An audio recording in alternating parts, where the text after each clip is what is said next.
Friend, मैं हूँ अमित। तो अब हम बात करते हैं द नाउन केस, संज्ञा कारक। ठीक है, तो ये चैप्टर 7 है द नाउन केस का।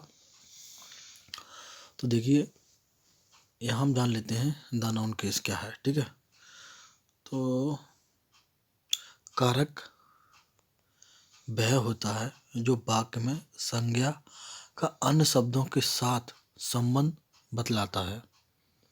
ठीक है, the case which tells the relation of noun with the with the other words in the sentence। ठीक, केस 3 प्रकार के होते हैं।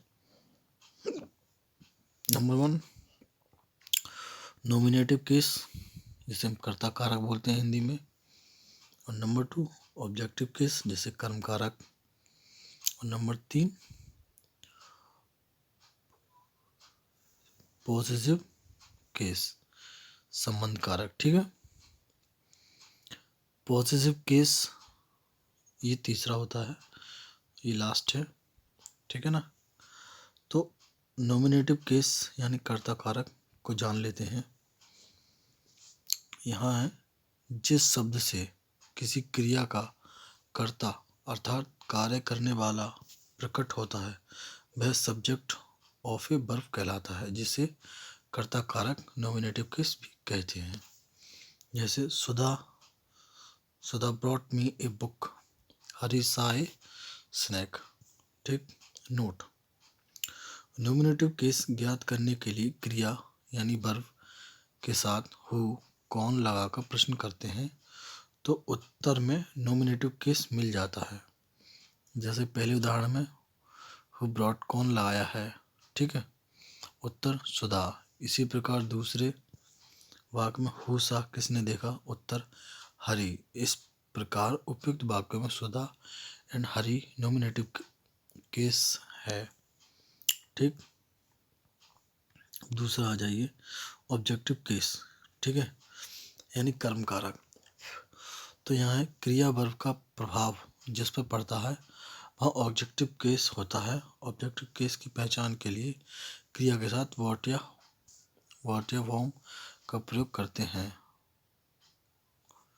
और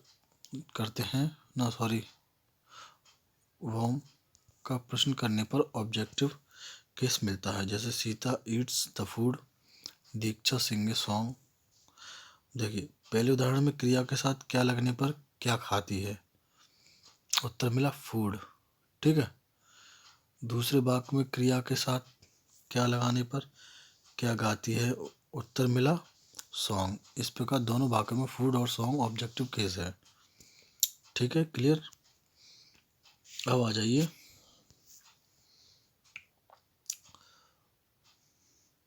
पॉसेसिव केस। ठीक है, ये पॉसेसिव केस यानी संबंध कारक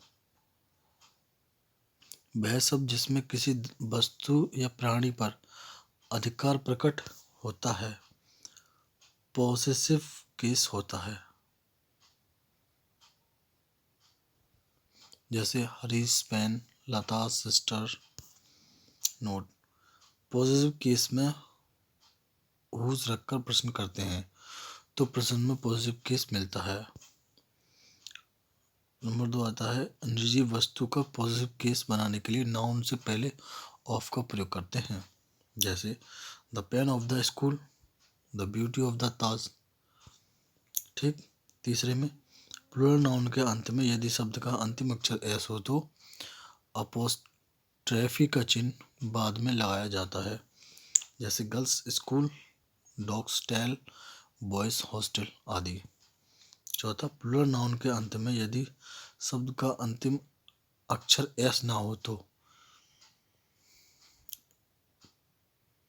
ये वाला जो चिन्ह है इन्वर्टेड कॉमा के बाद एस लिखते हैं। ठीक है, जैसे हुज क्लब, चिल्ड्रन हॉस्टल। ठीक है ना। तो यहाँ हमने द नाउन केस जाना। ठीक है, तो जो लोग मेरे चैनल पर नए हैं वो मेरे चैनल को सब्सक्राइब करें और बेल आइकन दबाएं ताकि मैं इसी तरीके की कोई वीडियो आपको डालूं तो आपको यहाँ उसका नोटिफिकेशन मिले और आप वो वीडियो सबसे पहले देख सकें। ओके।